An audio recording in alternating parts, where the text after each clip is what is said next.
Well, the progressive Christians are at it again. We've got another woke preacher clip to bring to you, coming to you straight from Woke Preacher Clips on Facebook, actually. This isn't on their YouTube channel, or at least I didn't see this one posted.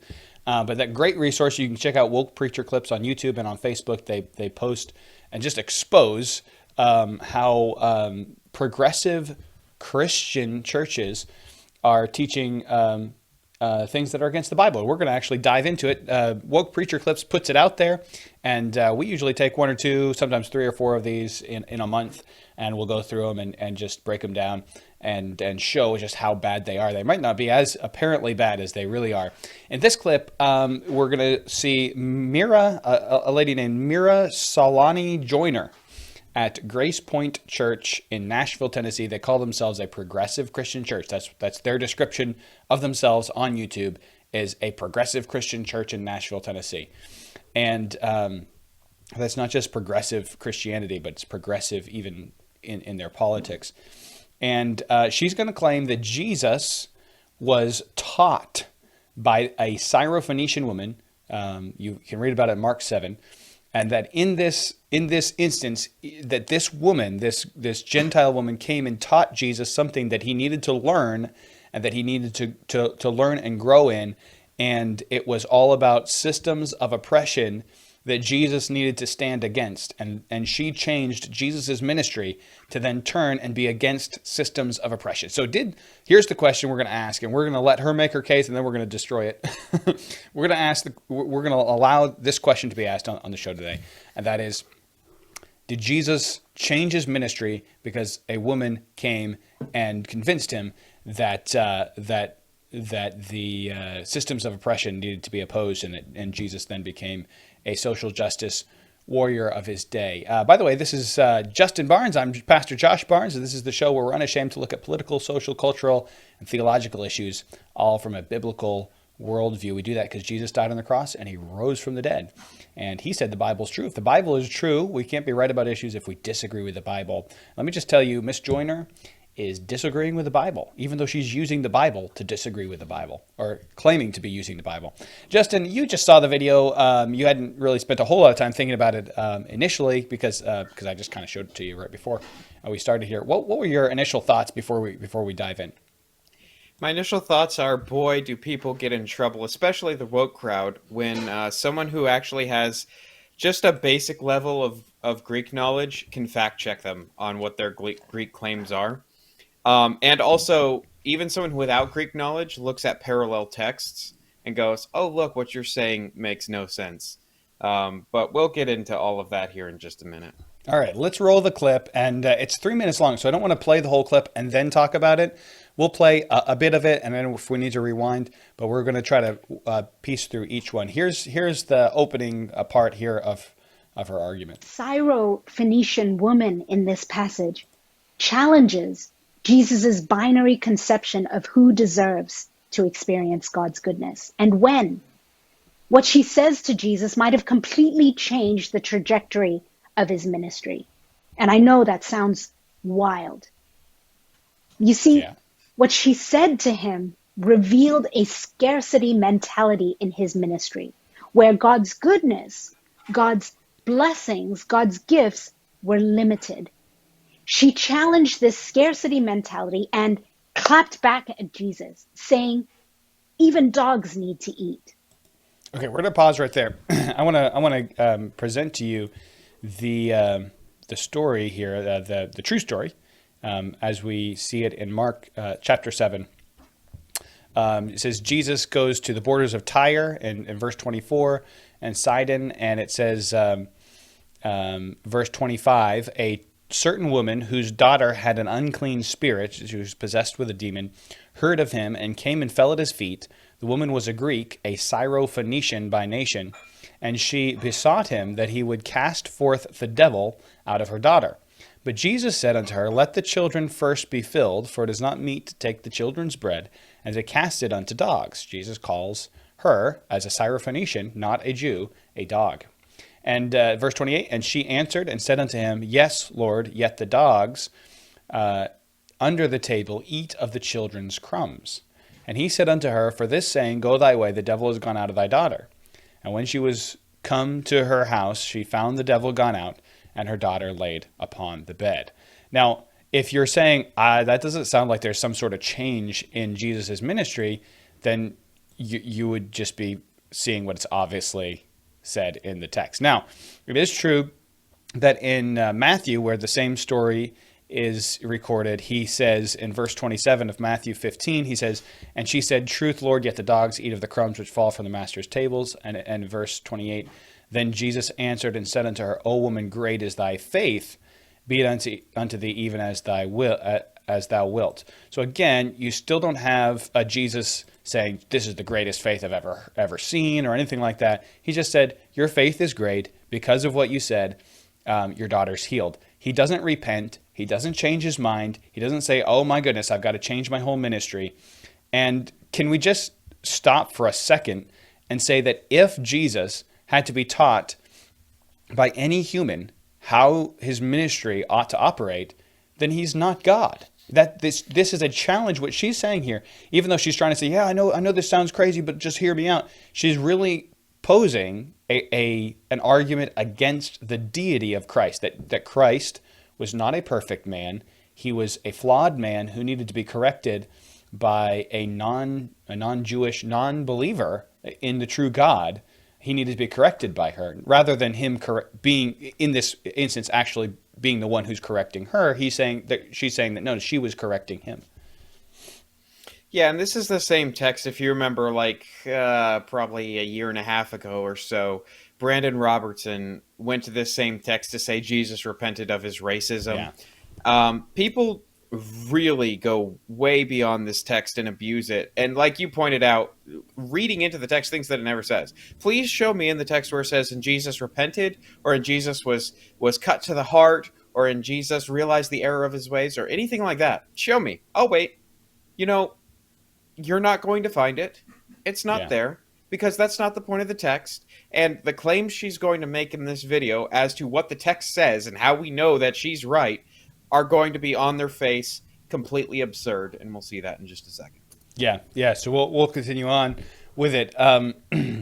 So basically, so far she said that this is revealing to Jesus a scarcity mentality, meaning that is revealing that Jesus is operating on this idea that only certain people are to receive his ministry and not others. Remember, this is a complete ignorance already of the whole Bible. Remember that the whole point of the Messiah was that the Messiah was going to come through Israel, and all the way back in Genesis, Abraham was promised that through him all the nations of the earth would be blessed, because the Messiah would come through his lineage, through Israel. The whole point of the Messiah was that he came to Israel to ultimately bless all people. There's no Jesus coming just to, withhold the blessings of the Messiah. But remember, the blessings of the Messiah are not healing people. That was the proof that he was the Messiah, right? Him healing people, casting out demons, was just to prove that he was the Messiah. So that's why he came to Israel and was casting out demons and healing people in Israel. There are a lot of people who didn't get healed. Why not? A lot of people who were sick in the time of Jesus who didn't get healed, because that was not he didn't come because he's going to heal everybody. He came to prove that he was the Messiah so that you can have faith in him for the real healing you need, which is a soul healing from sin, sickness. Of course, we're sinful. We're on our way to hell. So it's already a bad premise that she's starting on here. It is. And I guess since you already went there, because I was going to hold on to this till later, but since you already went there, there is something to the whole Jesus wasn't coming to certain groups of people, because if you go to the parallel text to Mark 7, it's Matthew 15, where this same account is given. But there's something Jesus says in Matthew 15. He says in verse 24 of Matthew 15, he answered and said, I am not sent but unto the lost sheep of the house of Israel. The point is not that Jesus did not come to save men of every tribe and tongue and nation and people, but rather that his ministry was to the children of Israel. He was come to call the lost sheep to their master, which they rebel, they kill the Messiah sent to them, which is all prophesied, but his ministry, he was sent to Israel. So when he says that it's not meet to take the children's bread, he's not, and give it to dogs, he's not people blow this way out of proportion. What he is saying is, my ministry, the reason I was sent, was to Israel, to the Jews. That is why I was sent. But for those who want to say that this made Jesus completely change his ministry, so now he'll include Gentiles or whatever change we're supposed to see. What about in Matthew 8, where Jesus heals the centurion's kid? Who is a Gentile. Jesus has already been in certain circumstances helping Gentile people. It's just that's not the ministry he came for. Yeah. He did, in rare exceptions, help the Gentiles, so, but his ministry was to the house of Israel. That's the entire point of the dog comment. People blow this way out of proportion. Now, if you're like, okay, this is a little bit, if you know, people who study theology a lot, this is just something, you know, we kind of understand. So I want to break this down just really briefly here. If you're saying, well, I don't know why that would be. Why would Jesus only come to Israel? Remember that Israel was expecting the Messiah. They were already supposedly believing in the one true God. Now, Jesus was revealing that if they didn't accept him as the Messiah, they weren't really believing in that true God, because that true God had promised the Messiah would come. Here he is, proving that he's the Messiah, and he's doing so to the people who are claiming to be believing the one true God. So he's proving, I am the Messiah, to those who are waiting, saying that they're waiting for the Messiah, so that they will receive him and then proclaim him to the world. So the whole point was, I'm here for Israel because they're claiming to be worshiping the Messiah. Now, this Syrophoenician woman was a pagan worshiper. Right? She would have been not a believer she's not been sitting around waiting for the Messiah to show up. She hears that this guy is in town who heals people and casts out demons, and she wants his help. She doesn't recognize him as the Messiah. She doesn't recognize him as God. So he's got to first say, listen, you are not part of the people that are waiting for the Messiah. And when she recognizes this and says, yes, I am a dog, you're absolutely right, but can't the dogs eat of the crumbs that fall from the table? And Jesus says, absolutely, you can. And so he heals her. So there is an acknowledgement that she has to make that, oh my goodness, you're right. This isn't for me because I've been living my life following other gods. But if I can submit and follow Christ, I can also receive the benefits of the Messiah, which are not chiefly healing and casting out demons, but that is one thing that he did do. And here's an easy way to sort of bring this into a modern setting. Imagine let's say a Hindu person comes to a Christian church and says, I want the blessings of Jesus. What would it be wrong for us to say the blessings of Jesus are for those who follow Jesus, and the blessings of Christ go to the followers of Christ? You need to acknowledge the fact that he came for his people, and his blessings are poured out on his people. Salvation is on his people. You have to convert and become one of those people. So Jesus is saying, yes, my ministry is to here. And she's acknowledging, okay, I want to be one of yours. Like, that's her confession, is like, I get it, I'm one of the dogs, but I want the blessing that you're bringing. Yeah. So I want that. And Jesus, by the way, she's going to make a claim here, and I'll wait to refute it. But she's going to make a claim here about why Jesus blesses her, and we'll see exactly why Jesus blesses her in just a second. Yeah, with that in mind, let's go ahead and play a little more here. She drew attention to the common need shared by both Jews and the Canaanites to show that they have been pitted against one another. Now, Jesus is both human and divine. And so it's entirely possible that Jesus' human nature drew closer to his divine nature when he was reminded of his greater his greater divine purpose after hearing what this woman had to say. Okay, we just wanted to let her finish her sentence. The idea that I'm going to squeeze in here. I know you wanted to pause. The idea here that she has is that Jesus had both a flawed human nature and a perfect divine nature. But remember, Jesus was perfect even though he was human. He was without sin.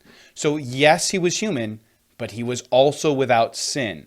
So to say, well, he had to improve, this human nature had to be improved by drawing close to his divine nature, is still a denial of who Jesus was. He was without sin. Go ahead, Justin. Well, I mean, and on the heels of that, the claim she's making is not just the idea of Jesus grew in wisdom and stature, like we have recorded about the 12-year-old boy who grows up and all that sort of stuff. What she's claiming is fundamentally a sin claim. Mm-hmm. She's claiming that this human nature of Jesus repented of this sin where he was thinking incorrectly about things and was working against, shall we say, the will of God in an issue. And so he drew closer to the divine nature of him in that he moved away from this sin issue. The problem is you now have a sinful savior who has to pay for his own sins, which means the gospel doesn't exist, which means we aren't saved, which means we are of all men most miserable. Mm.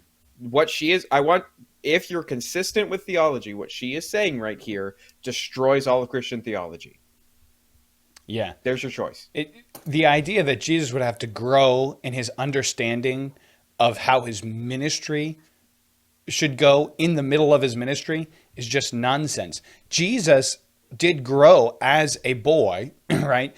Because he was to be tempted in all points like as we are, yet without sin, right? He was to live a life like humans live lives, which means there had to be some growth involved, and he chose to grow, right? He chose to allow his body to grow and to learn things like a body grows and learns things. That doesn't mean that he's going to mistakenly limit his ministry to the wrong people. Jesus says to her, listen, this is not for you. I was not sent to you, meaning he was claiming that this is from the Father, not even from him. He said, my sending from the Father is not to you.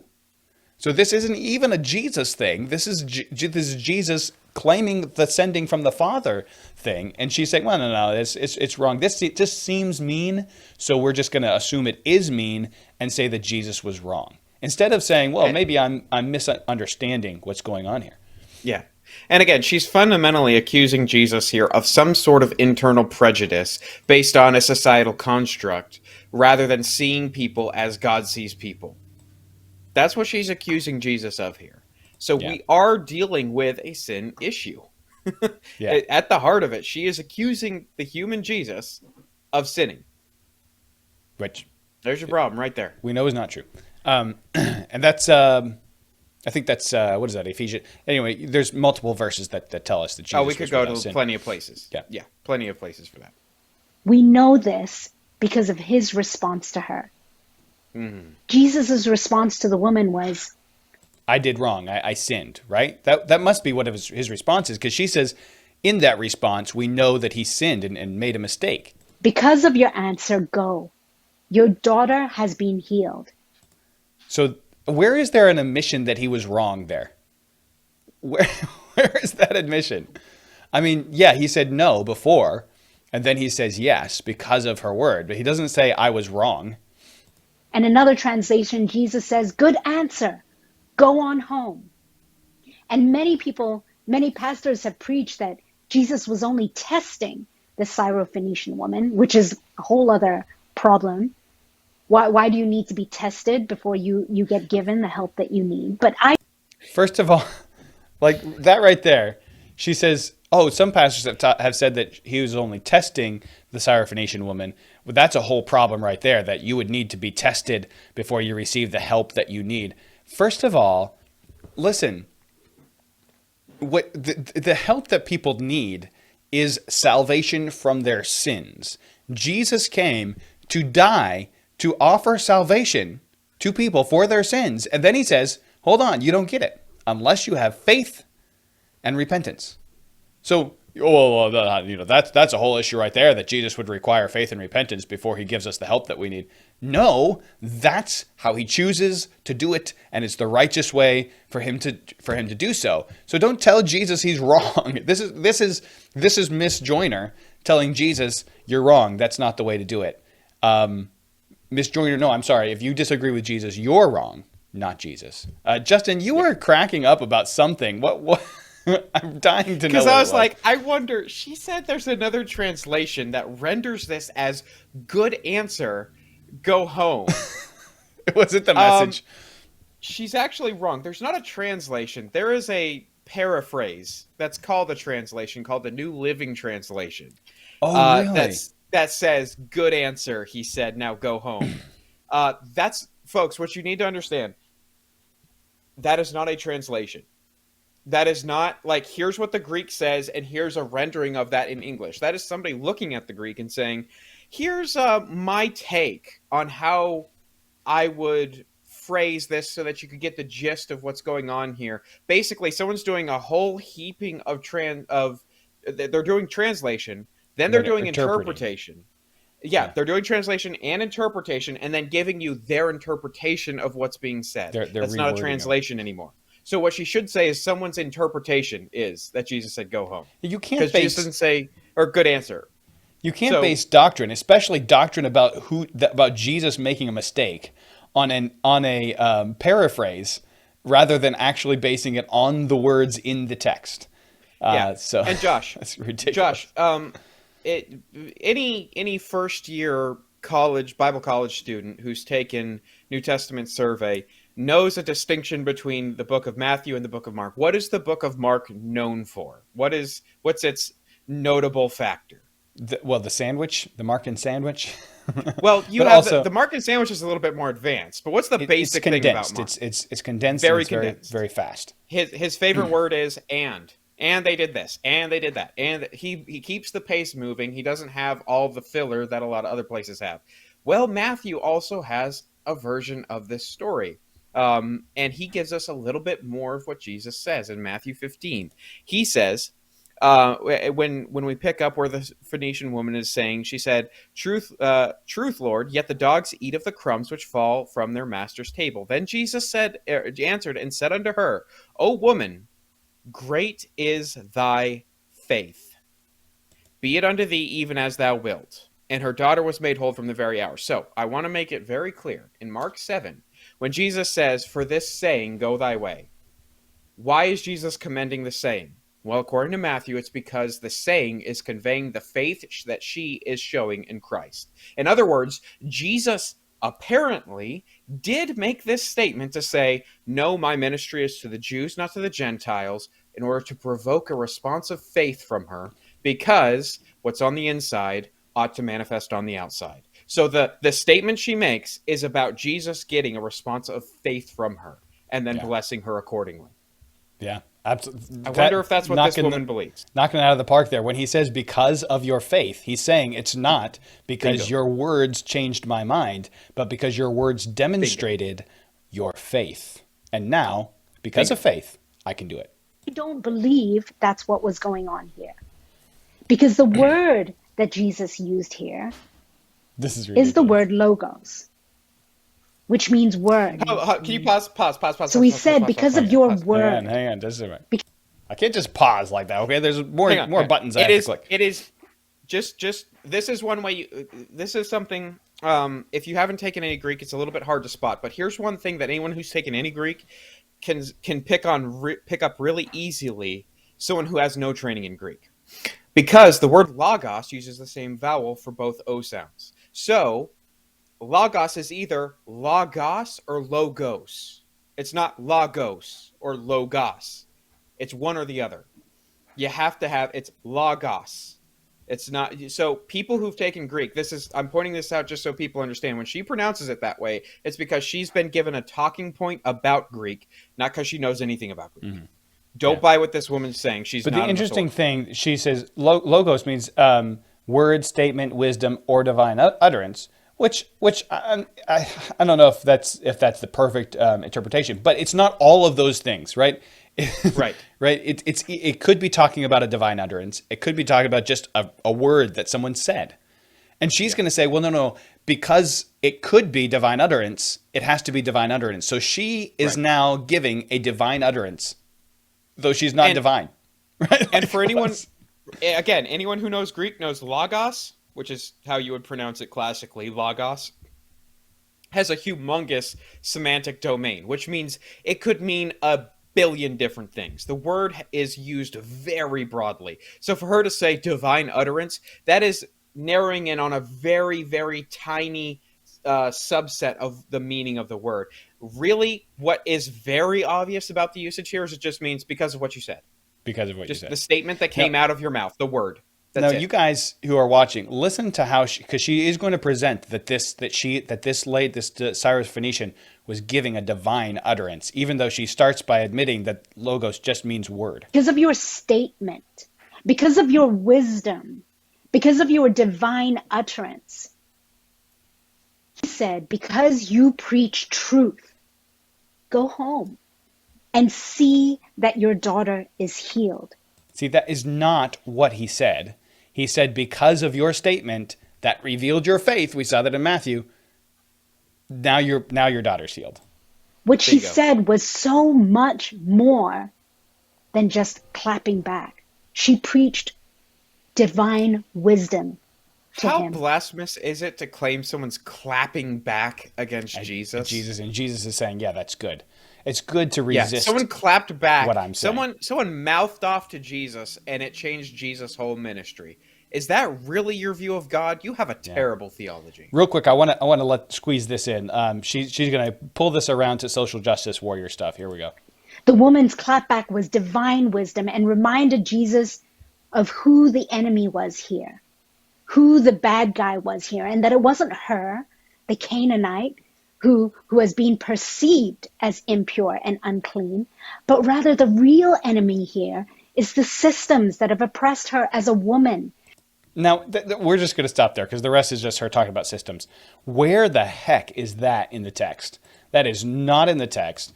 Not only is she saying this reminded Jesus of the real enemy, that Syrophoenician woman wasn't unclean. Wait a minute. She hadn't one day in her life worshiped God. This is the first time that she's humbled herself before the true God of the universe. And God said, okay, as soon as you do, I'm here for you. Absolutely. But before that, you hadn't. You're a dog, right? But it reminded Jesus that she's not the enemy. The enemy is the systems. No, the enemy is Satan, right? Yeah, that would be a fair assessment. But the enemy being systems, never is that in the text. This is just completely made up anachronism to try to get her political views into a text, which is not what we should do. Even if we're conservative, we don't insert our political views into a text. This is how weak liberal theology is that they have to go to texts like this to try to prove their crap. Because there's no text that says it as explicitly as people who have studied theology for years have text for. Like, the perfection of Jesus, we have it explicit. They have to go to this sort of stuff to try to prove their social justice stuff. That's one of the very easy marks that this is terrible theology. Yeah, absolutely. Guys, don't have terrible theology. That's the moral of the story. And you will have better and better theology if you just make sure that you subscribe to Point of View here on YouTube. If you're watching on YouTube, however you're watching, thanks for watching us today. And don't forget to hit subscribe. Hit the little bell icon so you get notifications when we post videos if you're on YouTube. And we'll see you next time.